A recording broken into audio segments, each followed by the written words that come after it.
السلام علیکم۔ جیسا کہ آپ دیکھ رہے ہیں کہ کرناٹک کے اندر آئے دن بدن حالات بگڑتے جا رہے ہیں۔ کچھ شرپسند ہندو مسلم بھائی چارگی کو ختم کرنے کی کوشش میں لگے ہوئے ہیں، تو کچھ ہمارے غیر مسلم بھائی اور ہمارے مسلمان سارے مل کر اس بھائی چارگی کو باقی رکھنے کے لیے ان نفرت پھیلانے والوں کو روکنے کی کوشش کر رہے ہیں۔ ایسے میں میرے دل میں بھی کچھ خیالات تھے جو میں مسلمانوں میں جتنے بھی مسالک پائے جاتے ہیں، ہر مسلک کی جمعیت کے جو امیر ہیں اور اس جمعیت میں جو علماء ملے ہوئے ہیں، ان سے میں کچھ کہنا چاہتا ہوں کہ اس نفرت کے ماحول میں امن کے پیغام کو ذرا آپ پھیلائیں۔ کرناٹک میں پہلا مسئلہ شروع ہوا حجاب کا، تو اس مسئلے میں اسلام کیا کہتا ہے؟ ایک اسپیچ تیار کریں، خالص اس میں امن کا پیغام ہو، ایک اسپیچ تیار کریں اور پھر اس اسپیچ کو آپ پامپلیٹ کی شکل دیں، پامپلیٹ چھپوائیں اور ہر جگہ بس اسٹانوں میں، ریلوے اسٹیشنوں میں، ہر جگہ غیر مسلموں میں یہ پامپلیٹ ان کے درمیان تقسیم کریں، ان کے دماغ میں جو غلط فہمی ہے وہ غلط فہمی دور ہو سکے۔ اب جو میں سمجھتا ہوں کہ پامپلیٹ میں کچھ چیزیں یہ بھی آنی چاہیے، جیسے اللہ تبارک و تعالیٰ کہتا ہے قل للمؤمنات یغضضن من ابصارهن، اے نبی مومنہ عورتوں سے کہہ دیجئے کہ وہ اپنی نگاہوں کو نیچے رکھیں، شرمگاہوں کی حفاظت کریں۔ یہی حکم اللہ نے اور مردوں کو بھی دیا، اور اسی طرح اسلام میں عورت کا معنی ہے کھلی ہوئی چیز۔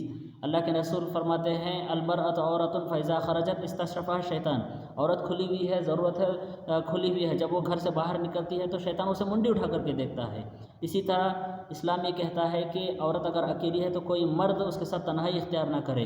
اللہ کے رسول نے فرمایا لا یخلون رجل بامرأۃ الا ومعها ذو محرم، عورت اگر اکیلی ہے تو کوئی نامحرم اس کے ساتھ خلوت اختیار نہ کرے، اگر خلوت اختیار کرے گا تو پھر وہاں پر عزتوں پر حملے ہونے لگیں گے۔ اسی طرح جو مسلمان عورتیں حجاب کے خلاف ہیں تو ان کو ان کی اوقات یاد دلانی چاہیے، جیسا کہ اللہ تبارک و تعالیٰ ان کے بارے میں کہتا ہے زمانے جاہلیت کا ذکر کرتے ہوئے کہ اس وقت لڑکی اگر پیدا ہوتی تو اسے زندہ درگور کر دیا جاتا تھا، اسی لیے کل قیامت کے دن اللہ تبارک و تعالیٰ ظالم باپ سے سوال کرے گا وَإِذَا الْمَوْءُودَةُ سُئِلَتْ، بتا تیری بیٹی کا کیا جرم تھا، کس جرم کی وجہ سے تو نے اپنی بیٹی کو زندہ درگور کیا۔ اور اسی طرح بیٹیوں کی پیدائش کی خوشخبری سنائی جاتی تو ان کے چہرے کالے ہو جاتے تھے، یہ اسلام سے پہلے کی بات ہے۔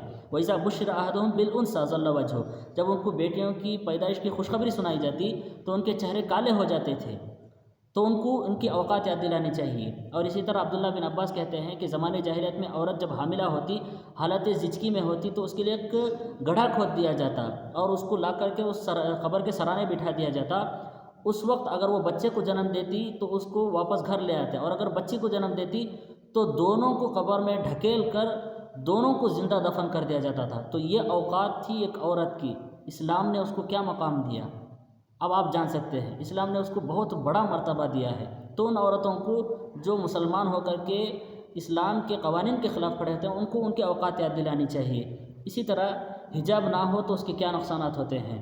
میں خود جس اسکول میں پڑھتا تھا، میں گاؤں کا نام نہیں لوں گا، وہاں ایک ٹیچر جو ایک بچی تھی غالباً 5ویں کلاس میں پڑھتی تھی، اس کی خوبصورتی کو دیکھ کر اس نے اس بچی کے ساتھ، اس بچی کی عزت کے ساتھ کھلواڑ کیا تھا۔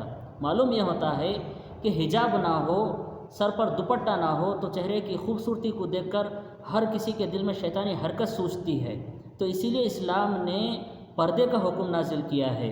اب آئیے ذرا میں بتاتا چلوں حجاب نہ ہو تو کیا نقصان ہوتا ہے۔ 1995 میں ہلیری کلنٹن، امریکہ کی خاتون اول، وہ پاکستان اسلام آباد کا دورہ کرتی ہے۔ جب اس کالج میں پہنچتی ہے تو وہ بے پردہ طالبات کو دیکھ کر کے افسوس کا اظہار کرتی ہے اور کہتی ہے کہ امریکہ میں یہی بات ہے، مجھے اسی بات کا افسوس ہوتا ہے کہ امریکہ میں 13 سال کی بچیاں حاملہ ہوتی جا رہی ہیں۔ لہٰذا میں آپ سے گزارش کرتی ہوں کہ آپ اپنے مسلک کے ساتھ، اپنے مذہب کے ساتھ غداری نہ کریں، اپنے مذہب کے اصولوں پر عمل کریں، تمہارے مذہب میں جو رسم و رواج ہیں اس پر عمل کریں، اور اپنے ماں باپ کی عزت پر کیچڑ نہ اچھالیں۔ یہ حجاب نہ ہو تو یہ نقصان ہوتا ہے۔